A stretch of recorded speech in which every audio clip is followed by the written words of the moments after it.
a slab stone area 0.36 meter square and thickness 0.1 meter. It exposed the lower surface of the steam is 100 degrees Celsius, and the block of ice at 100 degrees Celsius rest on the upper surface of the slab. If 1 hour 4.8 kg of ice is melted, the thermal conductivity of slab given latent heat of fusion, देखो इसमें joule में दिया है, joule में answer भी दिया है तो वही वैल्यू रख दो, नहीं दिया रहेगा तो आप कैलोरी में ही सॉल्व करिएगा, क्योंकि 80 और 540 याद करना इजी है। मेरी बात से सहमत हो कि नहीं? ठीक है।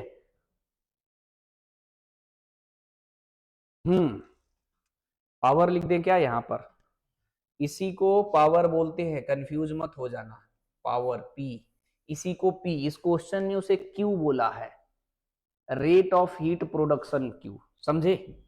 ठीक है, बोलो जी।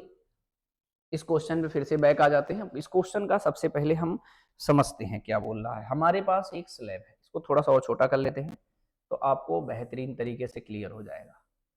ठीक है। अच्छा, मैं आज थोड़ा स्लोली पढ़ा रहा हूं जानबूझ की, क्योंकि ये हमारे पढ़ाने के बाद ये ना कहे कि फिर नहीं आया सर, ऐसा हम नहीं आपको फीलिंग दिलाना चाहते हैं। 100% आना चाहिए। ये हमारे पास स्लैब है, ठीक है। इसका जो एरिया हम कंसीडर करेंगे यहाँ पे दिया है 0.36 मीटर स्क्वायर, और इसकी जो थिकनेस है, थिकनेस को मैं टी नहीं एल मानता हूँ, क्योंकि फॉर्मूला तो हम लोग एल ही यूज करेंगे। एल की वैल्यू 0.1 मीटर है। यहाँ पर एक आइस है, आइस कितना है जी? 0 डिग्री सेल्सियस, ठीक है, एक्सपोज टू 0 डिग्री सेल्सियस, ठीक है। एंड इन 1 आवर यहाँ पर क्या है? स्टीम। तो यहाँ स्टीम है, तो ये कितना होगा हमारा? ऐसे ना करो जी, नहीं दिखेगा ही नहीं, इसको हटा दो, मैं स्टीम लिख दिया हूँ, समझ जाओगे, है ना? समझे कि नहीं? ये स्टीम क्या? Steam 100 degree Celsius. तो ये 100 डिग्री सेल्सियस है, ये 0 डिग्री सेल्सियस है, तो इधर हीट जाएगा और इसको हीट देके मेल्ट कराएगा। तो ये कह रहा है टी 1 आवर्स, 1 आवर दिया है ना जी, 1 आवर, 1 आवर मतलब 60 इंटू 60 सेकेंड में कर रहा हूँ। इतनी देर में कितना मास मेल्ट हुआ जी? ये मेल्ट हो गया हमारा क्यू, क्यू अभी ना लगाओ, मास लिखो। एम कितना मेल्ट हुआ? 4.8 केजी जो है आइस मेल्ट हो गया। अब ध्यान से समझिएगा, ये जो है इसको हीट देगा, और इसको जो हीट देगा उसके लिए फॉर्मूला हम लोग जो यूज करते हैं के A delta theta upon L, और एल इसीलिए एल लिख दिया हूं। और ये जो आइस है ये कंप्लीट, मतलब जितना भी मास ए कितना मेल्ट हुआ 4.8 केजी। अगर आइस को मेल्ट होने के लिए जो हीट रिक्वायर्ड होती है वो एम एल एफ होती है, यानी ये दोनों क्यू हमारा क्या हो जाएगा? इक्वल हो जाएगा। ये हीट उसे दे दे तो इतना मास हमारा क्या हो जाएगा? मेल्ट हो जाएगा। मेरी बात से सहमत हो कि नहीं? बोलो जी। ये कॉन्सेप्ट समझ में आ रहा है मैं जो बताने का प्रयास कर रहा हूं? बताइए, बोलो जी। मतलब ये मेल्ट, दोबारा समझाता हूं इसमें, इधर से मैं थोड़ा बता दे रहा हूं।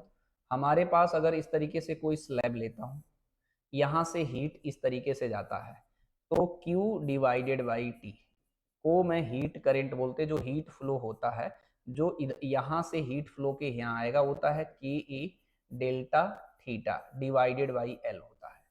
अब ये हीट किसी को दे रहे हैं, यहाँ पर मान लो आइस है तो इसको मेल्ट कराएगा, तो ये जो हीट आया ये इसी को मिलेगा, और इसको मेल्ट कराने के लिए क्या यूज करते हैं जी? हम लोग एम एल यूज करते हैं, एल एफ, क्योंकि आइस जो है सॉलिड से लिक्विड में जाएगा तो हम लोग latent heat of fusion use करते हैं।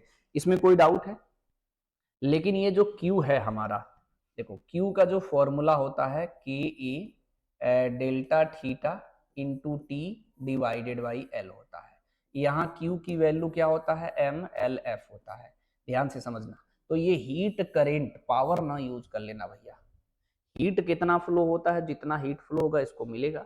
तो ये Q का फॉर्मूला T होता है फॉर्मूले में, K A delta theta into t upon L. ये हीट जो गया इसको मिल जाएगा आइस को, तो Q equal to M L F होगा।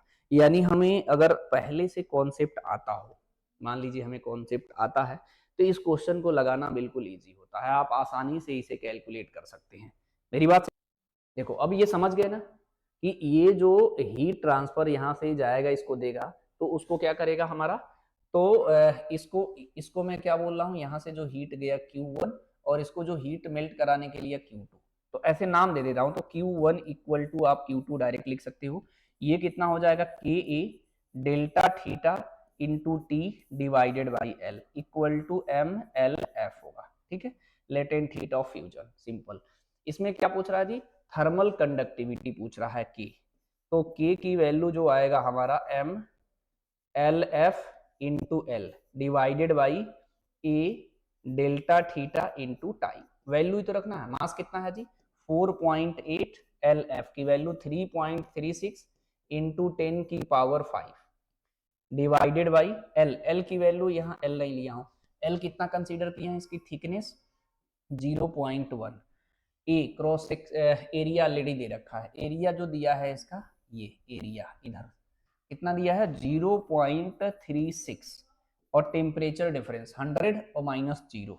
ठीक है, तो ये कितना हो जाएगा जी 100 -0, तो 100 लिख रहा हूं मैं, इंटू टाइम कितना दिया है 1 आवर। 1 आवर मतलब 60 इंटू 60। अब सिंपली इसे कैलकुलेट कर लेंगे तो हमारा आंसर आ जाएगा। हमारा काम क्या था, इस क्वेश्चन को समझना।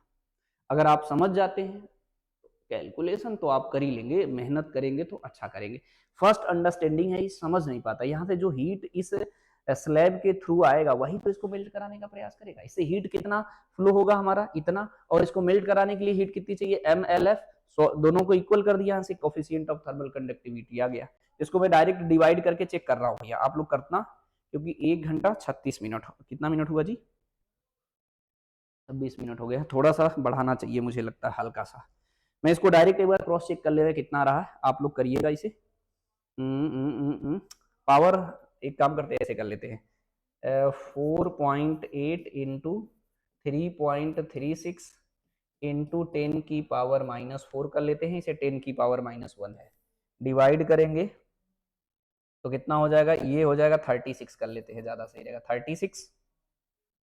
और ये 100 से मल्टीप्लाई गई तो ये कितना हो गया हमारा 36, ये भी है, इंटू 10 की पावर 2। ठीक है, डिवाइड कर लो, चेक करें 4.8, वैसे कट कट रहा होगा, इजी होगा आई थिंक, है ना।